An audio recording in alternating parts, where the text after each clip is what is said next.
Life is motion, death is rest. Each is fulcrum of the other. There is no death in nature, save man's belief in death. God's magnetic light is eternal life. God's thinking is eternal life in action, divided by rest. Life in matter is but a pulsing simulation of eternal life in God, the One. That which man thinks of as a magnetic force is spiritual light of mind, and not a physical working force of creation. Likewise, we hear constant references to negative electricity, negative charge, and negatively charged particles, which are as impossible in nature as silent sound is impossible. God's thinking is universal.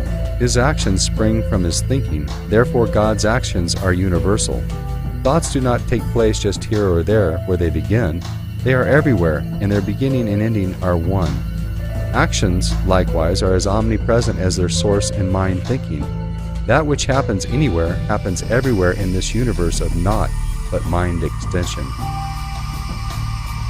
Idea has no extension, but idea, divided by imagining, extends into an imaged infinity, and repeats its divisions like unto the infinity which the kaleidoscope repeats, and multiplies its imaginings as it repeats. When God thinks at any one point of rest in his universe, that point becomes the center of an invisible cube of white magnetic light. From there, it is harmonically repeated as cube centers throughout his cosmic kaleidoscope, at the rate of several hundred billions of cyclic pulsations every second. Their speed of extension into this three-dimensional illusion is about 186,400 miles per second. Radical expansion of beginning points compress motion into cube planes of rest and space. These are reflecting mirrors of magnetic light which project God's thought-imaged forms onto his universal screen of space to simulate a reality of existence where not anything is, not even the motion which so convincingly seems to be there. Invisible cubes of magnetic light and of zero curvature are the boundings of wave fields within which the curved universe of reflected spherical forms are projected to constitute this electric thought wave universe of complex illusion. God begins each electric thought wave at a point of his white light at the intersection of the three inner planes of the cube, which are at right angles to each other. This point of beginning is the wave fulcrum. It is also the point of idea conception in mind. It is the centering eye of the inert gas of the elements which springs from that plane. It is likewise the cathode center of man's electric current and the beginning of the wave shaft, which extends two ways to divide the red half of the spectrum from the blue, to create separated father and mother bodies. Here also is where time and all other dimensions begin, as well as all other effects, such as life, compression, polarization, and heat. Here also is where all depolarizing dimensions and effects end and disappear into invisibility, silence, and cold stillness of space. Every polarized action-reaction counts up to 9, never more, never less. The wave octave formula for the elements of matter and the color spectrum is 9, being 8 centered by 0 as follows.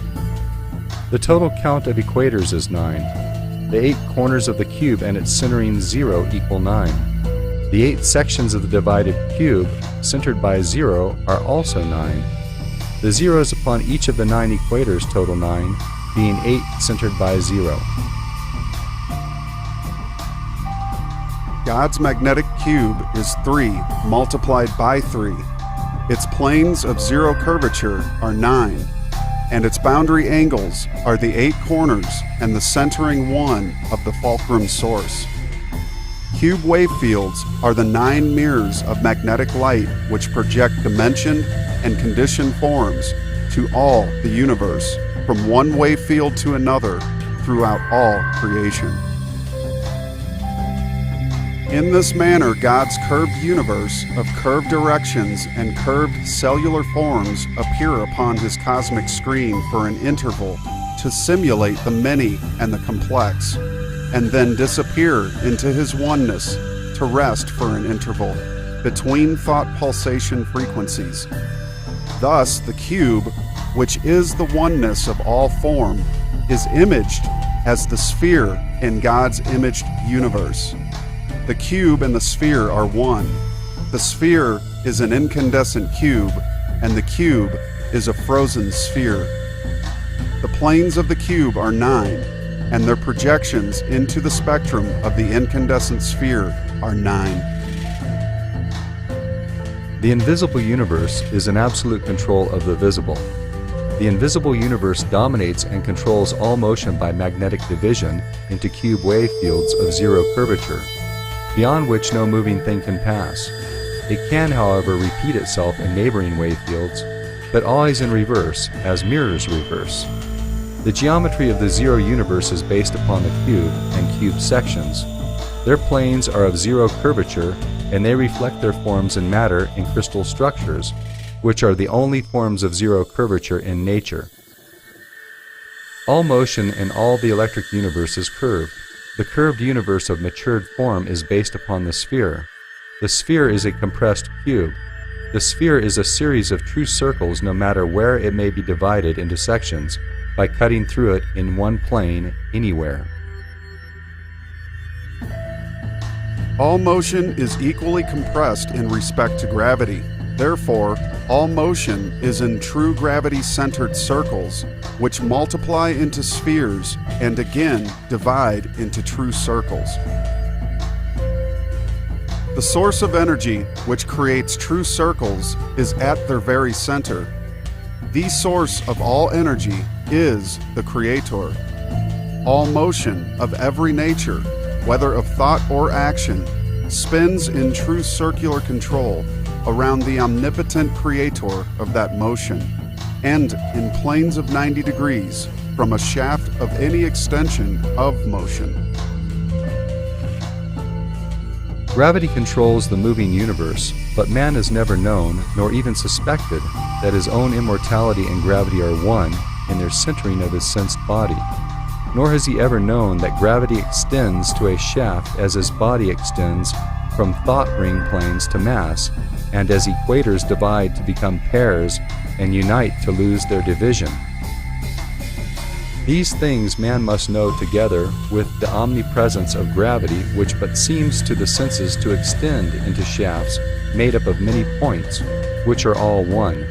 When man overcomes this illusion of the senses, he likewise outgrows the possibility of forming sensed conclusions, such as the nuclear theory of the atom, which violates all principle of this electric universe which nature is.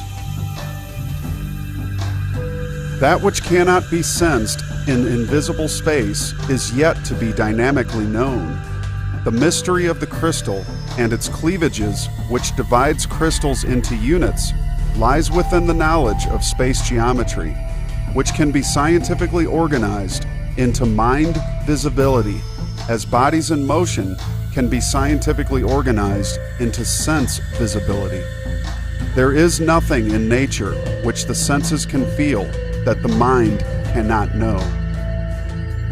The great mystery of all of the mysteries of matter lies hidden within the inert gases of the wave. The nature and structure of these keys to motion has never been known. It is time that they must be known.